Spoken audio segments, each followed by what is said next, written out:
How to cook rice with coconut oil to convert fast-digesting carbs into slow-resistant starches. Rice makes the perfect side dish because it is extremely versatile.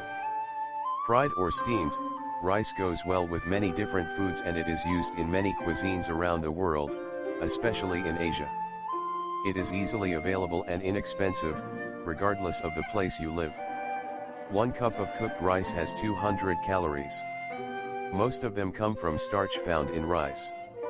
Starch is converted into sugar in the body, and usually, it is stored as fat.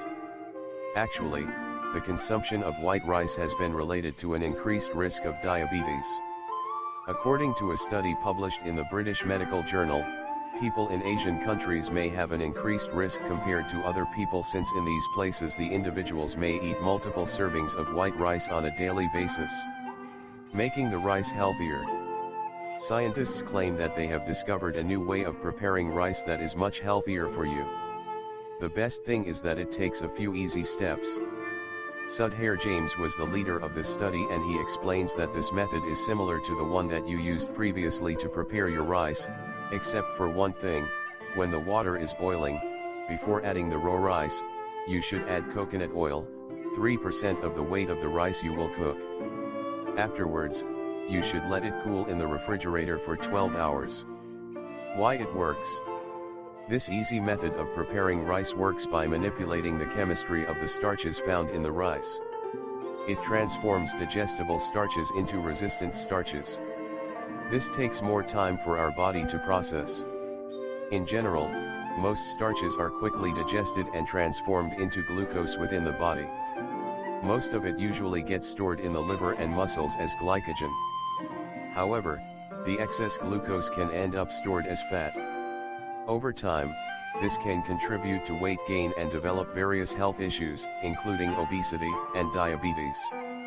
According to the study done by Starches James, cooking rice with coconut oil can cut caloric absorption by 10 to 12%, and possibly up to 50 to 60%. This cooking method of heating and cooling was used before, especially with potatoes, so this is not something new. In fact, fried rice and pilaf-style rice contain more resistant starches compared to steamed rice. The researchers have hoped that if a simple preparatory process can reduce the calories in rice, maybe the same can be done for other starches and carbohydrates like bread. This is of utmost importance since it can be extremely beneficial in the case of obesity and diabetes. How to cook rice with coconut oil. It takes 12 hours for converting the starches, so keep in mind that this is the most important step. Needed ingredients: 1 cup white rice, 2 teaspoons coconut oil, 1 3/4 cups water. Directions: bring water to boil. Add coconut oil, then add the rice. Make sure to cover, lower heat, and cook for 20 to 25 minutes. When the rice is cooked, let it cool, then place it in your fridge and let it stand for 12 hours. You may think that this is a complicated process, but keep in mind that this can be extremely helpful if you have blood sugar or weight problems. It naturally increases the resistant starch content of the rice by 10 times. In this way, you will avoid sugar spikes. Moreover, resistant starches can support healthy colon cells and good bacteria in the gut.